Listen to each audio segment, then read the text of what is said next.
before I get to talking about what I want to talk about as wrestling fans being absolutely spoiled by the level of wrestling talent in the professional wrestling industry over the last 25-30 years, I'd like to take this opportunity to thank one of the best in the world, Nigel McGuinness. Now, a lot of professional wrestling fans, of course, know that name.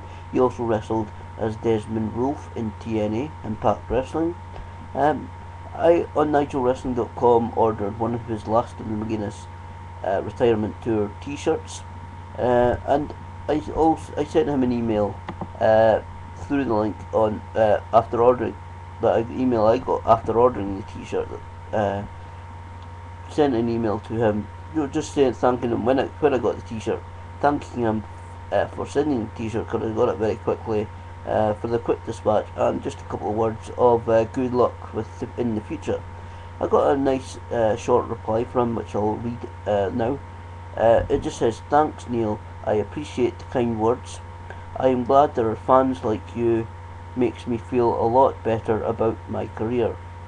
All the best, Nigel." Again, just a very short reply. I'd just like to thank Mr. Nigel McGuinness for taking the time to actually make that very, even if it's very short, which I have no problem with, to take the time to actually make a reply. And you can get the t-shirts on NigelWrestling.com. I don't know how many are actually left. No more will be made after they're sold out. And it's sad that he's had to retire. He is really genuinely one of the best wrestlers that I've seen so far in professional wrestling, which is what I want to talk about. As many people know, to make it in professional wrestling is extremely difficult. It's one of the most difficult things you can do in this world. And I'm not just saying that because I'm a professional wrestling fan. You look at the amount of guys in the NFL, National Football League, that's American football, or even in football here in the UK, other countries call it soccer, or in any other team, cricket, rugby, golf. Golf is maybe kind of similar to wrestling because they don't do teams, they only do individual. But it's extremely difficult in this situation to really make it in professional wrestling. Really, and really, there are very few. There's nobody in football and soccer that no one player or a couple of players at the moment that world fans on a worldwide basis can point to the guy and say, yes, he is genuinely the best in the world, or these couple of guys are these top 2-3 football or soccer players in the world. It's similar to boxing. Boxing used to have Muhammad Ali, Carl Cassius Clay, Joe Frazier, lots of the older names that really dominated the heavyweight scene when boxing was in its prime about 20 or 30 years ago. The people revered, and we knew that they were best in the world. And it's amazing if you look at it, the amount of absolute fantastic, brilliant, top level talent in professional wrestling over the past 25-30 years has been absolutely astounding. Guys like Ric Flair, Hulk Hogan, Goldberg even, Kevin Nash, Triple H, Shawn Michaels. Just now we have the likes of CM Punk, Sheamus, Alberto Del Rio. The Miz is really coming absolutely fantastically on as a top level talent. We have Kurt Angle, still have Sting, we have Randy Orton, we have still The Undertaker, we have absolute tremendous amount of professional wrestling talent. Stone Cold Steve Austin, The Rock, even though people don't like him, John Cena. And I could sit here for hours, maybe in different videos or just in one video, looking at each of these guys, but it would take literally hours to discuss the pros, the cons of every single one of these superstars. But one of the things that I would like to, it really is such a difficult business to make it in, to make yourself that, to get to that CM Punk level now as it is, where you're making that money, where you're that famous, where you're at that such top level that you're earning good money, that you're got that exposure of a worldwide company, which WWE is. It is extremely difficult, and we really have been spoiled by so many talents in professional wrestling over the last 25-30 years, and even before that. One thing that I would like to include in this video: every month I buy a magazine called Power Slam. As you see there, this is the latest edition, 209 edition, issue number 209. And you see there on the front cover it says the PS50. Now, every single year they have the PS50 with Power Slam 50, and they make a list through the contributors and staff in Power Slam magazine. They have a look at almost every single organisation in the world, all the major organisations, and they rank competitors in who they think is the best amongst the best 50 wrestlers in the performers in the world. Now this year, for the very first time since 2003, where it was the legendary Kenta Kobashi, a Japanese wrestler has reached the number 1 position. His name is Hiroshi Tanahashi. He is a worker for New Japan Pro Wrestling. He is actually currently the IWGP International Wrestling Grand Prix Heavyweight Champion, which is their World Heavyweight Champion, and I might add, a genuine World Championship. Again, I keep mentioning it, but there are more World Championships than just in America. Some fans have been going through YouTube videos just minutes ago, looking at different wrestling fans, and some of the fans make comments on Japanese and Mexican wrestling fans that these championships don't count, they're not Americans. Like some idiots. But anyway, you see their number 1 position is you see their number 2 Randy Orton, and you see there Hiroshi Tanahashi. You can't really see it very great there, but it's to Hiroshi Tanahashi is the number 1. But I don't know why that's coming a bit difficult to zoom in, probably because I'm on anyway. It really is fantastic, the amount of talent, the standard of talent that has performed in wrestling for the past number of years. It is really astounding that we have been absolutely spoiled by this level of talent. Because if you look at the matches for the WrestleManias, Undertaker versus Shawn Michaels at WrestleMania 25, it's a fantastic match. You have Triple H doing fantastic work in 99, 2000, the Street Fight at the Royal Rumble with Cactus Jack. Mick Foley is fantastic. I believe it's just time for wrestling fans to take a step back at this end of the year and to really take a look and appreciate all the effort that a lot of these top guys put in. Now, we obviously are at a stage where this is a generational change in professional wrestling. We have guys from previous generations, for whatever reason, stepping away from the squared circle. Obviously, Stone Cold Steve Austin, due to injury, has stepped away. We have, of course, The Rock. He's supposedly coming back to WWE next year for after WrestleMania. Of course, we all know John Cena will face him at WrestleMania 28. And we know that, of course, The Rock has supposedly signed for a few more appearances and a couple of matches in WWE next year. What they'll be, obviously, WWE will keep them under wraps until then. But I'm looking at this listing, and it really is the amount of effort. It's simply astounding. And I'm not just talking American, I'm talking Japanese, Mexican, European, worldwide basis.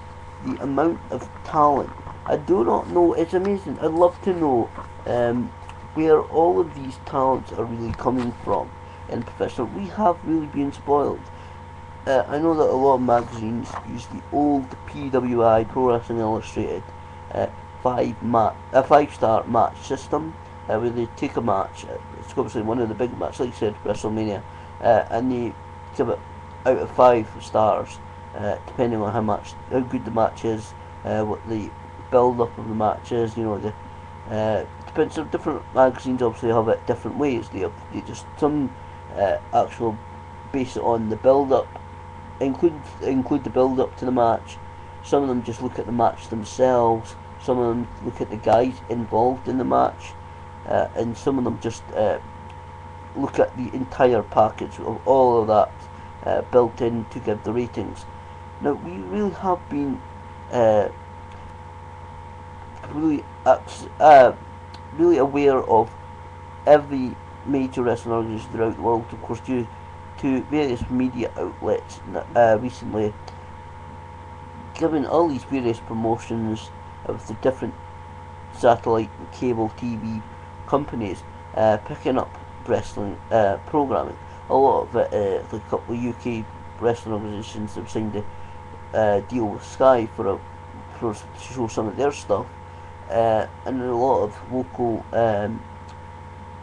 stations in America would host a local regional wrestling organisation and organisations in days gone by, simply because of the fact in those days there was no way of actually having the signal strength in America, which is some people wonder why so many regional television channels would broadcast the regional stuff instead of maybe the national stuff.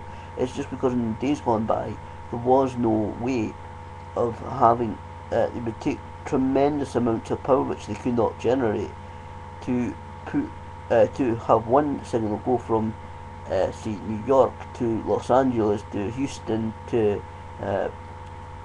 Philadelphia to Delaware to all over America. That just simply was not possible in days gone by. So they could only get technology was available solely so that they could broadcast the signal within I don't know, a couple of 100 miles. They could all, and after that the signal would break up. And it really, again, there's always been an argument as well in sports and about nature versus nurture, and people talking about whether some people are born with the talent or whether it can be taught. Really, it cannot be taught.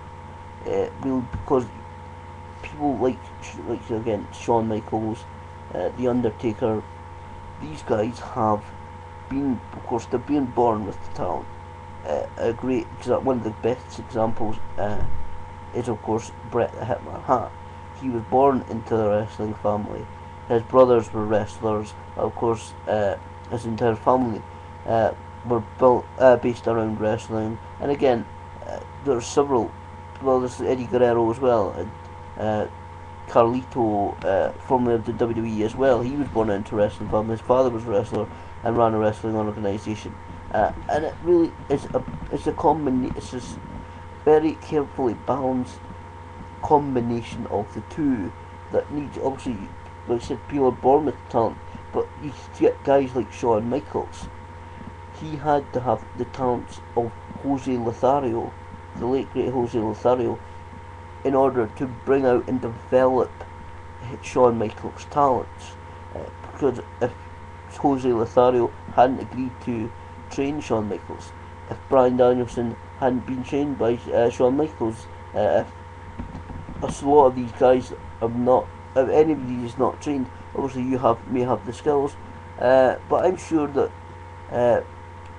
I know people say, what if a lot of people in life in different situations, politics, and say, oh well, what if this had happened, if that had happened, and I'm pretty sure that possibly somewhere in this world there is possibly a great professional wrestler that will never be a great professional wrestler, who will never wrestle properly or get the opportunity to show their skills, because for whatever reason they have not been trained, or been able to find somebody who trained them, and abandoned the profession.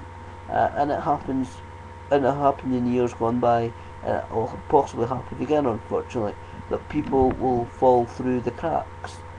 And there is so much, a lot of different activities and a lot of different organisationals in sports, and they all compete for people's attention. I see it discussed in the news all the time, every single month. There's either people from rugby or cricket or even just basic things as transplants or blood donations. They all vie for people's attention, for people to spend their time doing this activity or doing this charity work, or there's a lot of, you cannot do them all, and unfortunately, sometimes people through maybe gifted, maybe talented, unfortunately fall through the cracks due to what I said. They can't get trained, or people refuse them training, or whatever the reason. We've seen in professional wrestling, again, getting back to the absolute spoil.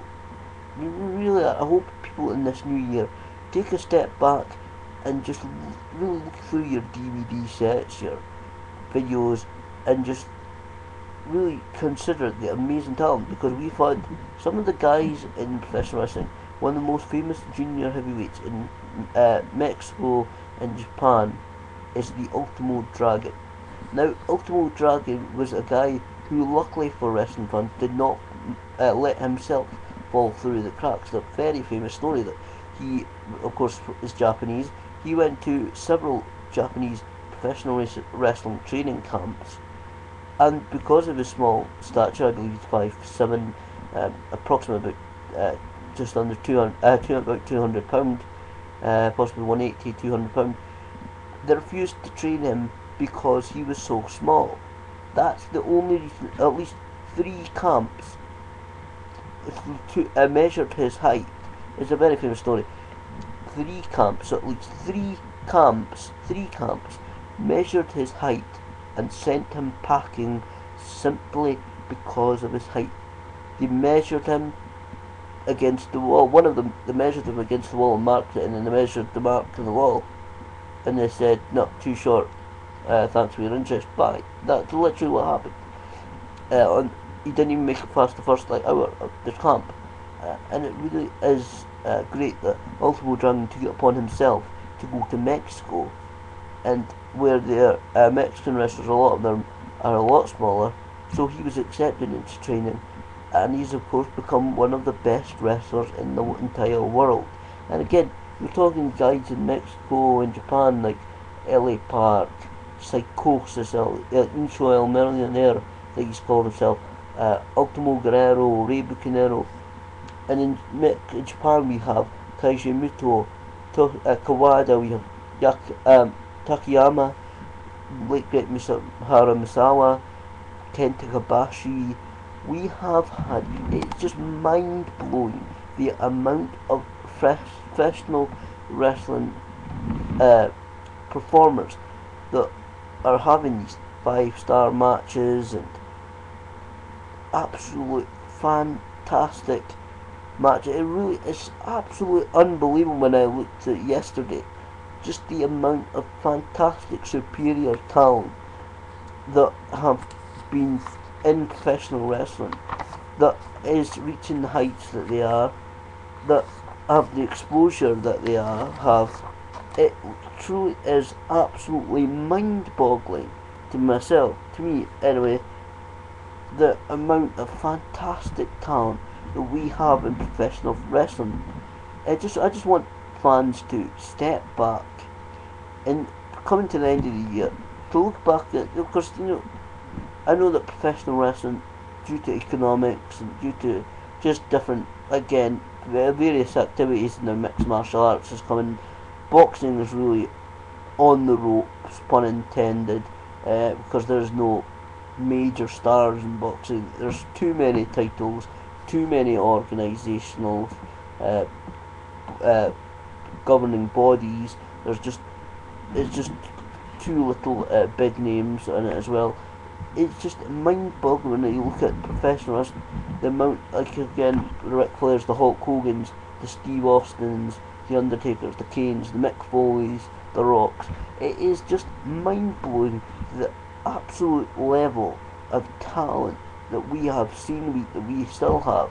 Like him or not, John Cena is an amazing performer because he gets that reaction out of people. Whether it's good, whether it's bad, There's actually an interview, and I'll read the quote in this Power Slam magazine. It's on the last page. I actually get the magazine. It's a good magazine. Other magazines, of course, are available. There's a great quote. Now, the last section on the short interview, something to occasionally have a very quick one-page interview with somebody involved in professional wrestling, or somebody to do something, even just sometimes just fans of professional wrestling who would be celebrities. But it's a heavyweight boxer called Monty Barrett. He's 40 years old. He's actually a genuine friend of John Cena. It says, this is the question, last question actually.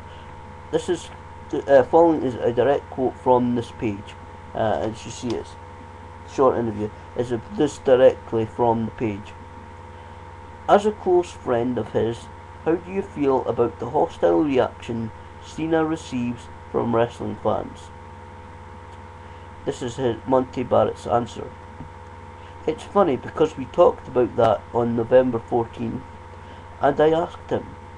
A lot of fans say John's not great and he's only got a certain amount of moves. The Rock left WWE and John took over. He just told me, and this is a quote from John Cena to Monty Barrett, I don't take it personally, so you don't either. It's a job. This is Monty Barrett speaking again. Me, I was bothered because the people booed him to death on Raw, but Rock got a standing ovation. Who knows? John might take a back seat for a while. That he just makes a couple of quotes about Green Bay, about different people winning. It really is just though it's comparative. If you're working for a company like WWE or Impact Wrestling or New Japan, you have to be, and a lot of people don't realise this, and I've always been a champion of the undercard guys, and I'm talking about the guys who, for whatever reason, may not be suitable or have the talent or the capabilities of being a world champion, but they all play their part. You ask any wrestler who would give you a genuine answer. Really, you need the undercard guys, and some of the guys, of course, again, they will maybe spend their career, and it happens more in Japan. You get these journeyman wrestlers that spend their entire careers on lower or mid card matches, and you could literally spend your whole career doing those matches, because it's more difficult to break out in Japan and Mexico. But you ask a wrestler who will give you a genuine answer. The undercard is extremely important, and a lot of the guys, like I said, a lot of them may be veterans. If you look at William Regal, he has spent an entire career on lower to mid card matches, never reaching, at least so far, that main event, that world championship status. But he is one of the most respected wrestlers in the entire world. And again, I could rattle off an entire list of these guys. Guys like Arn Anderson, Barry Windham, although Barry Windham won the NWA title, for the vast 99% of his career, he was a lower to mid card guy. Obviously, guys like Kurt Hennig, Brian Pillman, there's just so many guys. Dustin Runnels, Dustin Rhodes, Goldust, whatever you want to call him, is another perfect example. One of my Twitter followers, incidentally, he has spent his entire career in the mid-card, lower to mid-card role, and it's fantastic because some of these guys, like I said, Arn Anderson, for whatever reason, even I've met him twice now, the $1 Million Man, Ted DiBiase. Lucky enough to meet him twice, well, 2 or 3 times really, because it was hanging around those 2 days, but he was another one again, mostly really, to be honest, for political reasons. Ted DiBiase never won the WWE Championship, which he really should have. But for politics, for whatever reason, because maybe, like I was talking about John Cena, The Rock, maybe those days, those guys like Ken Shamrock, maybe they couldn't make the leap, the Mark Henrys, they couldn't make the leap through to the main events stages, because they may have been good, they may be worth the main events, but there are people on the card in the company who may just be at that just slightly higher level that just the company I don't like, the company sometimes go crazy about people for a while.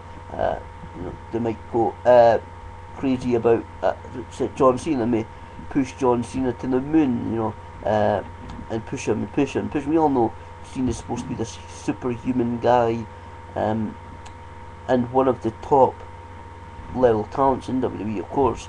So they may take a guy like John Cena, and for whatever reason, people in the company may be excited about him, really give him a push for a while, and then drop him back into the mid card for a while.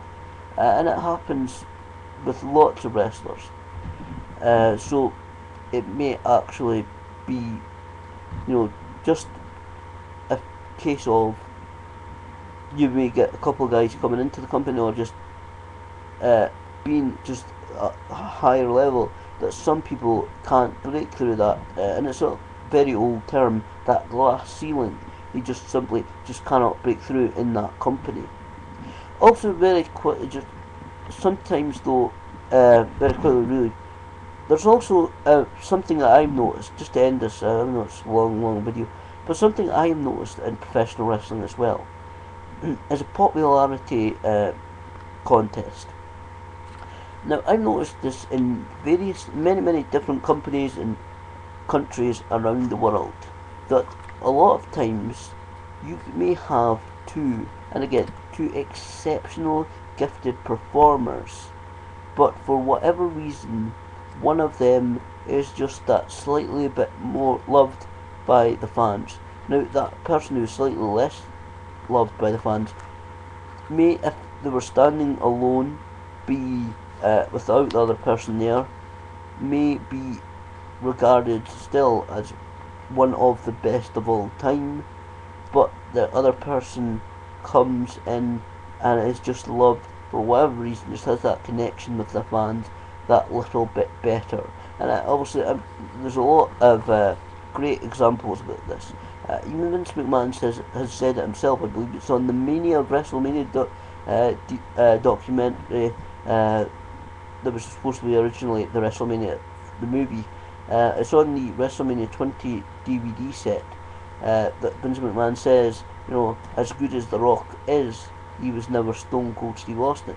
Now, The Rock is an exceptional performer, fantastic, one of the top guys of all time, but Steve Austin's loved by that fans just that little bit more.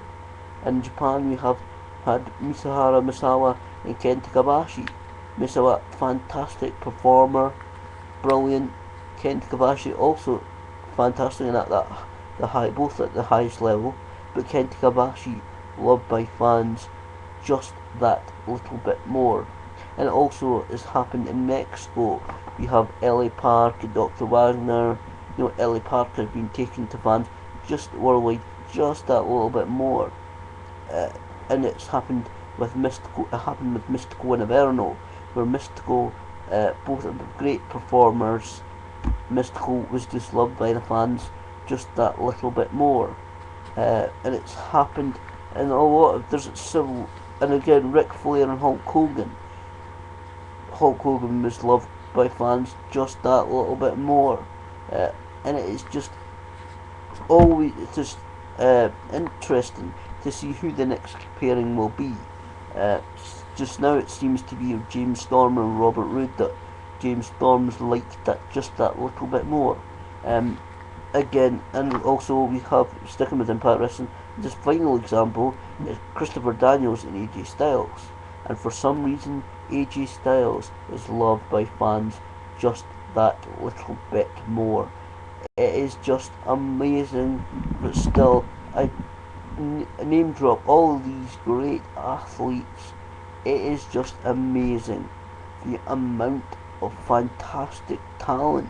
It is, again, it's mind blowing if you look through the amazing amount of talents in professional wrestling, the amount of talents. And again, I met him in August, Tatanka. He still wrestles all around the world, at Native America, or Native Tatanka, I believe it is, on Twitter. He wrestles, continue, all his tweets are going to one show, great show, going to another show. It is just amazing. I want fans to stand back, sit back, now that we're getting to the end of the year and go into 2012, just looking at these past 25, 30 years or so and more of the amazing, absolutely unbelievable, fantastic talents that we have in professional wrestling. It really is such unbelievable amount of fantastic talents. Like I said, icons in some sports come along once in a lifetime, but we are so lucky that we have all of these icons coming up along at all of, well, pretty much in also time, when you're talking about time, in this very short period of time, we have all of these icons, all of these fantastic talents coming along, all at the same relatively short spaces of time, within each other. It is just absolutely unbelievable that we have all of these talents. It's just so fantastic. Well, and obviously the future of professional wrestling is so bright with all of these talents involved in sport. And again, looking at this Power Slam 50, a lot of them are extremely young guys. The Parks, a lot of the Prince Devitt's, a lot of the really young guys, the Dolph Zigglers, guys who haven't even reached the peak of their career yet, who have still got many more years to come. The future of professional wrestling really is bright. Forget about the economics or anything like that. The future is extremely bright for professional wrestling. Obviously, it's been a difficult year for many companies, and it's been a fantastic year still for in-ring performers who get in the ring on a daily basis, and really put in 100% effort into performing for all of us fans.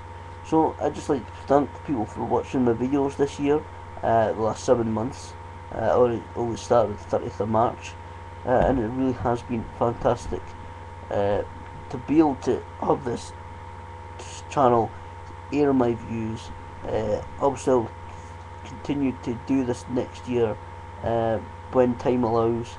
I've been loads of videos this past year. It may slow down slightly next year depending on how busy I get, but it really is going to be a fantastic time for professional wrestling again. I want people, just final thought, I just want people to stand back, to really look at, and I'm telling you again, wrestling stars for the last 25, 30 years or more, to stand back and just take a step back and take a breath, take an amazing look, and just consider how lucky we are in professional wrestling that we have all of these fantastic top talents. And if you see one of these guys on the street, a professional wrestler, just stop and thank them for their effort, their dedication. It is well worth it. They spend a lot of time working at their craft so that they can entertain us fans. So thanks very much, and I'll see you in 2012. Obviously it'll be again major year next year, Olympics, the European Championships, and a lot of professional wrestling kicks off January the 4th, Tokyo Dome show. See one of my previous videos for the full match listing. I'll be reviewing it, giving the results at least, when I can. It should be a fantastic show. So I'll see you in 2012. Merry Christmas and a Happy New Year.